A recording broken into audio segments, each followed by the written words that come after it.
সবুজ এক জঙ্গলে সব তৃণভোজী প্রাণীরা সুখে ও শান্তিতে বাস করত। এই জঙ্গলে বাঘ, সিংহ, হায়না বা ঈগলের মতো কোনো মাংসাশী প্রাণী থাকতো না। আর তাই সব তৃণভোজী প্রাণীরা কোনো রকম আক্রমণ বা প্রাণের ভয় ছাড়া মনের আনন্দে সেখানে থাকতো। কিন্তু খুব শীঘ্রই এই অবস্থা বদলে গেল। আজকের দিনটা কি ভালো, তাই না? ভীষণ সুন্দর আর গরম। তার মানে তো জানোই। কি জানো তো? আরে ভাই, এসব ছাড়ো না। তুমি যখন গায়ে জল সেটাও আমার একটু ভালো লাগে না। তোমার ভালো লাগে না তাই বলো, আমার কিন্তু বেশ লাগে। প্রতিদিনের মতোই তারা খুব আনন্দ করে কাটাচ্ছিল দিনটা। একটা বিশাল গর্জন শুনলো হঠাৎ করে। তারা সব প্রাণীরা ঘুরে তাকিয়ে দেখলো পাথরের উপর একটা বিশাল বড় ভয়ঙ্কর সিংহ দাঁড়িয়ে আছে। বাচ্চারা খুব ভয় পেল আর বাবা মার কাছে দৌড়ে চলে গেল। তোমরা সকলে মন দিয়ে শোনো। আমি পাশের জঙ্গল থেকে এসেছি। সেখানে খাবার দাবারে টান পড়েছে আর বিশেষ কিছু নেইও। আর আমি দেখতে পাচ্ছি যে এই জঙ্গলে বাঘ বা সিংহ কোনোটাই নেই। আর তাই আজ থেকে আমি নিজেকে এই জঙ্গলের রাজা বলে ঘোষণা করলাম।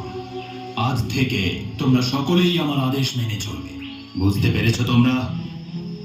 চারিদিকে সবাই চুপ। প্রাণীরা তো কথা বলতেই ভয় পাচ্ছিল।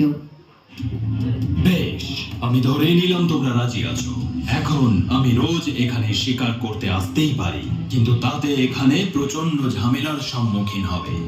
তাই রাজা হিসেবে আমি বলছি যে আমার শিকার করার চেয়ে ভালো প্রতিদিন শিকার যেন আমার কাছে নিজেই পৌঁছে যায়। আর আজকে আমার পেট ভর্তি, কারণ দুপুরে আমি পেট ভরে খেয়েছি।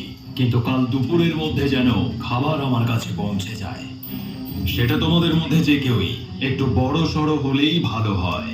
এখন আমি একটু বিশ্রাম নিতে যাচ্ছি, তোমরা যেতে পারো। সিংহটি চলে গেলেন সেই গুহায় যেটা তিনি তার নিজের বলে ঘোষণা করেছিলেন। ইতিমধ্যে হাসি খুশি জঙ্গলের পরিবেশে নেমে এলো বিষাদের ছায়া। তারা সকলেই খুব ভয় পেয়ে গেছিল।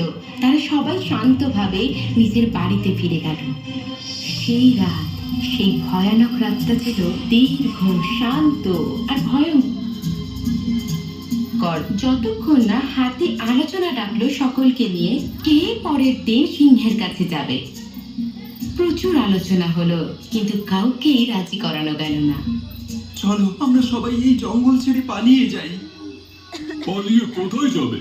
তোমরা শুনলে না, পাশের জঙ্গল পুরোটা শুকিয়ে গেছে। সেখানে আমরা যেতে পারবো না। আর তারপরে যত দূর চোখ যায় শুধু পাহাড় আর পাহাড়। আমরা এখানেই আটকে পড়েছি। অনেকক্ষণ আলোচনা হতে থাকলো। শেষে একটা খরগোশ এগিয়ে এলো। আমি যেতে পারি। সবাই অবাক হয়ে গেল। তোমাদের সবার পরিবার আছে, কিন্তু আমার যে কেউ নেই। আমি মরলে কেউ কাঁদার নেই। বরং আমি কালকে চলে যাই, তাহলে তোমরা সকলে তোমাদের আগামী দিনের জন্য প্ল্যান করে নিতে পারবে। এই বলে খরগোশটি চলে গেল। পরের দিন দুপুরবেলা সিংহটি গুহা থেকে বেরিয়ে প্রচন্ড রেগে গেল। কোথায় আমার খাবার? কোথায়? আমার খুব খিদে পেয়েছে। এই পশুগুলোকে একদিন মজা দেখাতে হবে। প্রচন্ড রেগে সিংহ যখন চলে যাওয়ার উপক্রম করছে তখনই দেখলো একটা খরগোশ আসছে। কিন্তু এত দেরিতে খাবার এলো, তাও এত ছোট। কাল থেকে সত্যি ওদের মজা টের পাওয়াতে হবে।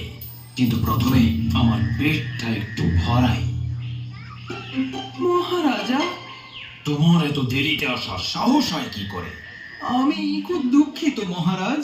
আমি আগেই চলে আসতে পারতাম, কিন্তু আমার দেরি হলো জঙ্গলে ওই নতুন সিংহ আসার জন্য। সিংহটি অবাক হয়ে গেল। আর একটি সিংহ এই জঙ্গলে? আমাকে তুমি ওই সিংহটার ব্যাপারে সবকিছু খুলে বলো। সেই সিংহটা আমায় খেতে চেয়েছিল, কিন্তু আমি তাকে বললাম আমি আসলে আপনার কাছে আসতে চলেছি। শুনে সিংহটা খুব হাসলো। সে বলল আসল রাজা নিজে শিকার ধরে খায়। আরো বলল আমি যেন আপনার মতো দুর্বলের কাছে নত না হই। এটা ওর কথা মহারাজ, আমার না। কে সেই সিংহের এত সাহস? আমাকে এক্ষুনি ওর কাছে নিয়ে চলো।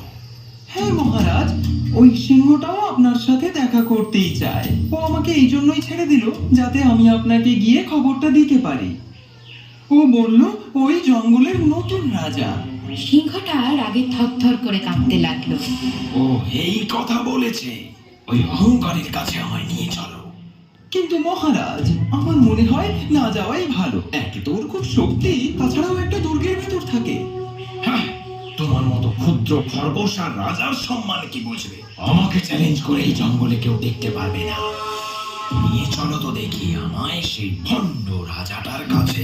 তখন খরগোশ সিংহকে নিয়ে জঙ্গলের অন্য প্রান্তে গেল, যেখানে একটু ফাঁকা জায়গায় একটা বাক্য আছে।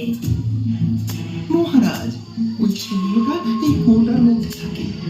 সিংহটি তখন কুয়োর দেওয়ালে উঠে নিচের দিকে তাকালো। সেখানে দেখলো একটা সিংহ তার দিকে তাকিয়ে আছে। বোকা সিংহ বুঝতে পারলো না যে ও নিজের ছায়াই দেখছে, আর একটা বিশাল গর্জন করলো। তার গর্জন কুয়োর দেওয়ালে প্রতিধ্বনিত হয়ে আরো জোরে শোনা গেল। তুমি ঠিকই বলেছিলে, ওই সিংহটার শক্তি বেশি, ওর গর্জনও খুব বেশি। কিচ্ছু ভেবো না, ওকে আমি এক্ষুনি মেরে ফেলবো। এই বলে সিংহ কুয়োর মধ্যে ঝাঁপ দিল, আর কুয়োর পাথরে ওর মাথা ঢুকে গেল। আমাকে যে বোকা বানানো হয়েছে। সিংহটা আর ফিরে এলো না। খরগোশটা প্রচন্ড আনন্দ করলো। বাকি সকলেই জঙ্গলের ঝোপে ঝাড়ে লুকিয়েছিল। তারা এই দেখে আনন্দে উচ্ছ্বসিত হয়ে বেরিয়ে এলো। প্রিয় খরগোশ, আমাদের বাঁচানোর জন্য ধন্যবাদ।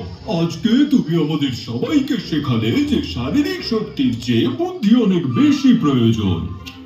সেই সবুজ জঙ্গলে আবার সকলে মিলে আনন্দে দিন কাটাতে লাগলো। সব প্রাণীরা লাফালাফি করে ছুটে ছুটে বেড়াতে লাগলো।